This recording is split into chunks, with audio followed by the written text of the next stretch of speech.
কয়েকজন সমন্বয়কের কথায় একটা গভর্নমেন্ট হয়ে যাবে? আন্দোলনটা কি শুধু সমন্বয়করা করেছে? এই হিন্দু বৌদ্ধ খ্রিস্টান ঐক্য পরিষদ নামের এই দোকান কাদের?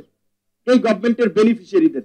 আমরা আজকের এই স্বপ্ন বাস্তবতার জায়গা থেকে এটা বলবো, আমরা একটা সুযোগ পেয়েছি এইবার যেন আমরা এই রাষ্ট্রকে একটা সভ্য মানবিক একটা গণতান্ত্রিক রাষ্ট্র হিসেবে গড়ে তোলার জন্য আমাদের যেই যেই রিফর্মস গুলো প্রয়োজন, তার জন্য এই সরকারকে যতদিন প্রয়োজন ততদিন তারা থাকবে।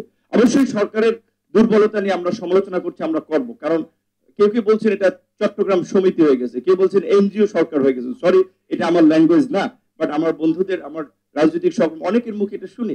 কেন এটাকে একটা ইনক্লুসিভ গভর্নমেন্টের রূপ দেওয়া হলো না? এই গভর্নমেন্টে যারা আছেন লাস্ট 15 ইয়ার্স এ তাদের কন্ট্রিবিউশন কি দেশ জাতির প্রতি, গণতন্ত্রের জন্য? আমরা এটা জানতে চাই। আপনারা কোশ্চেন করেন, আমি জানি না, আমাদের অবশ্যই যারা ছাত্র আন্দোলনের নেতৃত্ব দিয়েছেন তাদের সাথে সম্পৃক্ততা, তাদের মতামত আমাদের শোনার অ্যাক্সেস আছে। এই যে একটা গভর্নমেন্ট ফর্ম হলো, কার অপিনিয়নে কিভাবে ফর্ম হলো উই ডোন্ট নো। শুধুমাত্র আপনার আপনার কয়েকজন সমন্বয়কের কথায় একটা গভর্নমেন্ট হয়ে যাবে? আন্দোলনটা কি শুধু সমন্বয়করা করেছে? পলিটিক্যাল পার্টিগুলো পেছন থেকে কিভাবে ট্রিগার করেছে, কিভাবে সাপোর্ট দিয়েছে, সাংবাদিক, শিক্ষক, অভিনয়, চলচ্চিত্র শিল্পী বলেন, আর্মির এক্স অফিসাররা বলেন, সামরিক বাহিনীর শেষের দিকে তো সবাই নেমেছে। কাদের অপিনিয়ন নিয়ে গভর্নমেন্টটা হয়েছে? এখন পর্যন্ত গভর্নমেন্টের ফাংশনিং এত দুর্বল, ওইদিকে পাহাড় অশান্ত হচ্ছে, এইদিকে আবার মাইনরিটি, এইদিকে আপনার রাস্তায় নামছে, আবার গার্মেন্টস সেক্টর অস্থিরতা হচ্ছে, শেষ পর্যন্ত সেনাবাহিনীকে ম্যাজিস্ট্রেসি পাওয়ার দেওয়া হলো। রাজনৈতিক দলগুলো হচ্ছে মেইন স্টেক হোল্ডার। এই সরকারের ব্যাকআপের জন্য, স্থিতিশীলতার জন্য রাজনৈতিক দলগুলো হবে তার অন্যতম সহযোগী। রাজনৈতিক দলগুলোর সাথে কোনো ওপেন আলোচনা নাই। বাস্তবে এখানে আছেন, আমাদেরকে ডাকা হয়েছে শুধু 13 তারিখ, এই 15ই আগস্ট জাতীয় শোক দিবস, থাকবে কি থাকবে না শেষ। আর কোনো এখন পর্যন্ত ফর্মাল কোনো ডিসকাশন নেই, 1.5 মাস হয়ে যাচ্ছে। এবং আমরা টু বি অনেস্ট এখানে দেখছি অনেকে যারা বিগত সময়ের বেনিফিশিয়ারি ছিলেন তারা গভর্নমেন্টের গুরুত্বপূর্ণ পার্ট হতে যাচ্ছেন। এটি কিন্তু একটা অশনি সংকেত। সুতরাং এই বিষয়ে গভর্নমেন্টকে তো ভাবতে হবে। গভর্নমেন্টের সাথে যাদের অ্যাক্সেস আছে, আমি ইন্ডিভিজুয়ালি আমরা বলছি এই গভর্নমেন্টকে একটা জাতীয় সরকারের রূপ দেন। মেজর পলিটিক্যাল পার্টিগুলো থেকে 2-1 জন করে প্রতিনিধি নিয়ে 21 সদস্যের গভর্নমেন্ট পারছে না।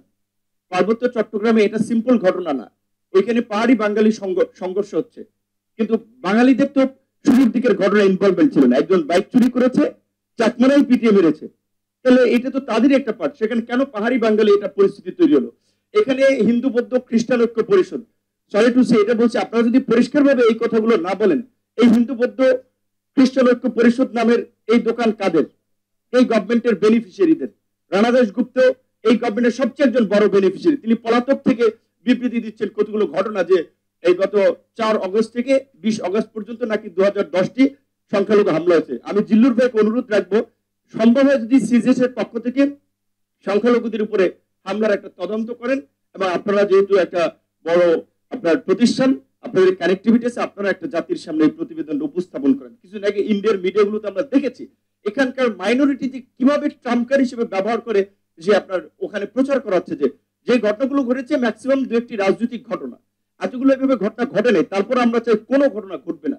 কিন্তু এই যে একটা বেনিফিশিয়ারি গোষ্ঠী গত 15 বছরে তারা কিন্তু রাষ্ট্রকে স্থিতিশীল অস্থিতিশীল করার জন্য নানানভাবে চেষ্টা করছে। পাহাড়ের অবশ্যই যে কোনো আপনার বাঙালি বলেন, নন বাঙালি বলেন, তাদের প্রতি আমাদের পূর্ণ সমর্থন, সহযোগিতা, সহানুভূতি আছে। কিন্তু একই সাথে এটা তো অস্বীকার করা যাবে না, 72-এর দেশ স্বাধীনের পরপর পাহাড়কে বিচ্ছিন্ন করার জন্য আমাদের প্রতিবেশী রাষ্ট্রের সহযোগিতা, পৃষ্ঠপোষকতা, অস্ত্রের ট্রেনিং সহ সব ধরনের মেকানিজম ওখানে ছিল। তো আমাদের এই ঢাকা থেকে কিছু লোকজন শুধুমাত্র একটা ঘটনা ঘটলে আগাগোড়া না জেনে আপনারা যদি রাস্তায় নেমেন, এটা তো রাষ্ট্রের বিরুদ্ধে আপনাদের অবস্থান হয়। ওইখানে মিলিটারি অবস্থান করছে, মিলিটারি কি আমাদের দেশের রাষ্ট্রীয় প্রতিষ্ঠান না? এই সময় মিলিটারির ভূমিকাটা কত পজিটিভ ভূমিকা, ছাত্র জনতার পাশে সে তো আর্মি দাঁড়িয়েছে। তো আর্মি এখানে যদি পজিটিভ রোল প্লে করতে পারে, পাহাড়ে কেন পারবে না?